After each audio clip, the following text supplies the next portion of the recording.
Dr. John Coffin is joining us from Tufts University. Thank you very much.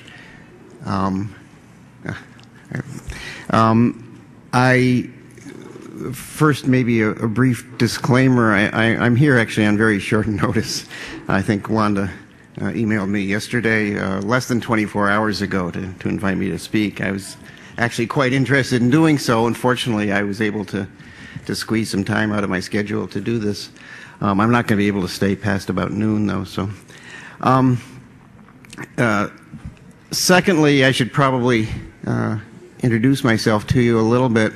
I've been working in retroviruses for a great many years, more than 30 years actually, more than 40 years actually.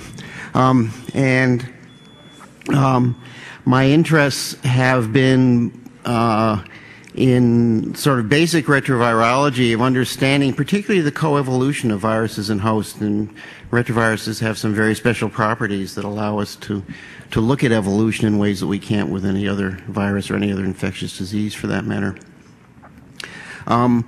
More recently, within the last 10 or 12 years, I became interested in the various aspects of the HIV epidemic and understanding the HIV host interaction in particular, and also evolutionary issues that occur with that virus.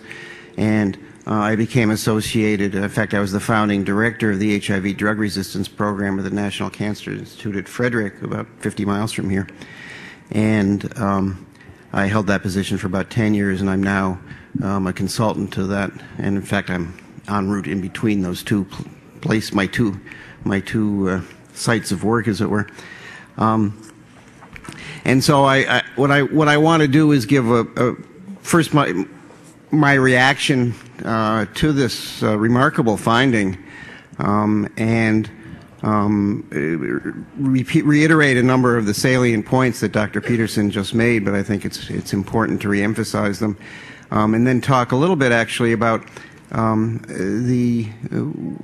what it means to be xenotropic, and because many of you may actually be curious about that particular point, and then discuss at the end a little bit about what we still need to know about this virus. And so I will go on. So XMRV, and you've heard a lot of this already, but I'll go over it and put my own spin on it as we go along. XMRV was first reported in some prostate cancer samples, particularly ones with a mutation, as was pointed out in RNA cell. In 2005, I think it was 2005. Maybe I even have that wrong.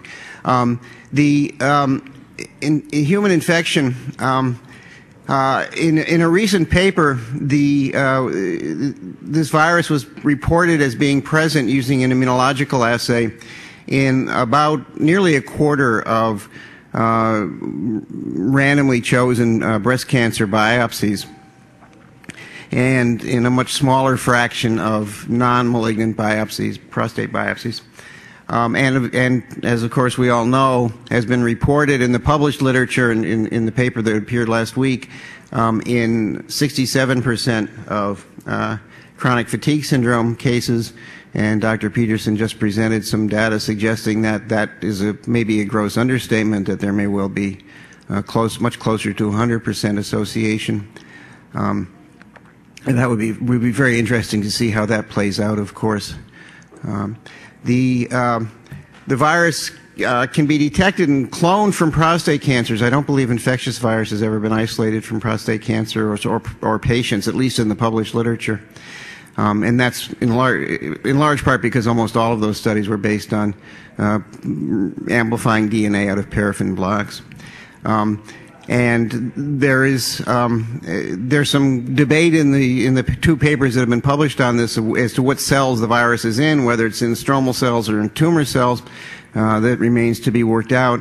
Also, the association with RNA cells, we've already heard, actually remains to be worked out. It may be that the RNA cell mutation is not related necessarily to the infection with the virus, but the presence of those mutations make it easier to detect in patients. That's certainly a hypothesis we can entertain at this point.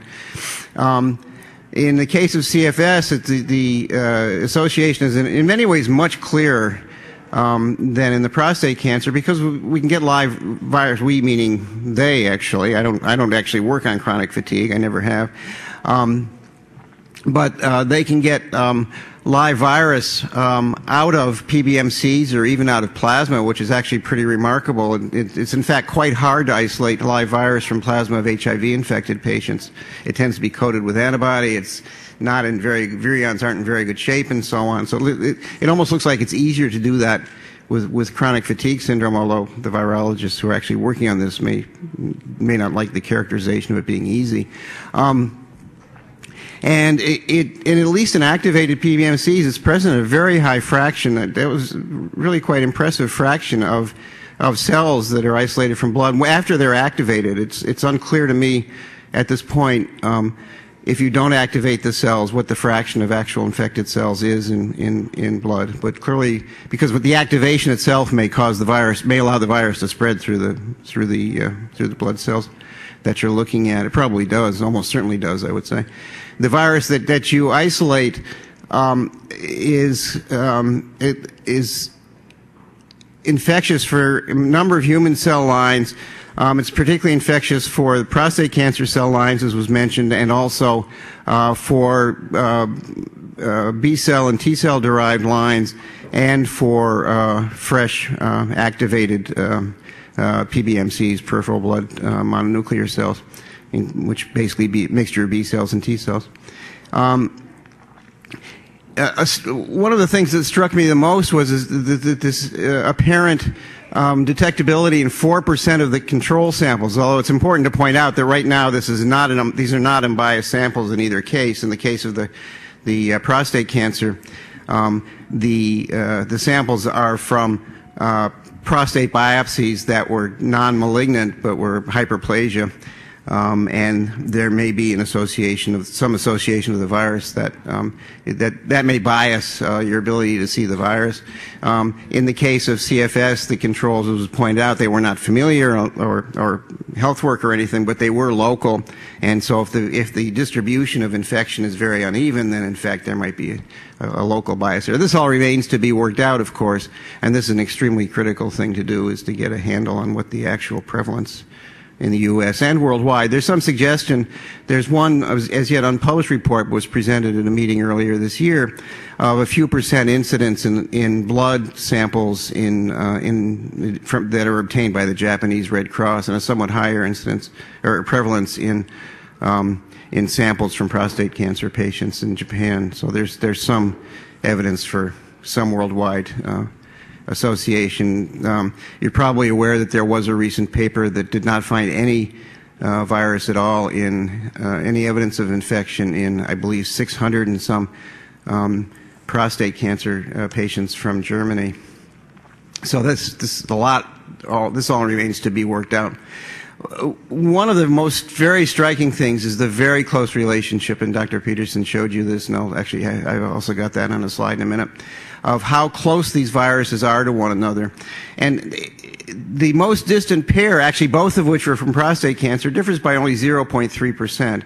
Now, a patient who's been infected with HIV for 1 week or 2 weeks has a greater diversity in his virus population than does virus isolated in different years, different parts of the country, different diseases of this virus. It's really remarkable how close that is, and that has some very important implications. It's not that this virus has a lower mutation rate than HIV. These viruses probably have all about the same mutation rate. But it suggests that, in fact, there are very, very few cycles of replication that separate the virus that's in one person from the virus that's in another. And that has, in some ways, the implications of that are both good and bad news. The bad news is that it suggests that the virus is not actively undergoing ongoing replication during the course of infection of a single individual.